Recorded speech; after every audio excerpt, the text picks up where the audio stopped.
বাইবেলে গীতসংহিতা এক অধ্যায়ে লেখা আছে, ধন্য সেই লোক যে দুষ্টদের পরামর্শ মতো চলে না, পাপীদের পথে থাকে না, ঠাট্টা বিদ্রূপকারীদের আড্ডায় বসে না, বরং সদাপ্রভুর আইন কানুনেই তার আনন্দ, আর সেটিই তার দিন রাতের ধ্যান।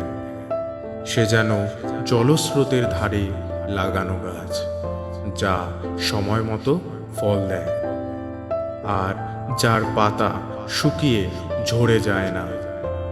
সে সব কাজেই সফলতা লাভ করে।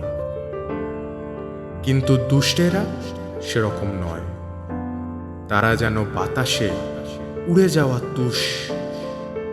এই জন্য বিচারের দিনে দুষ্টেরা টিকবে না, পাপীরা ঈশ্বর ভক্তদের দলে টিকে থাকতে পারবে না।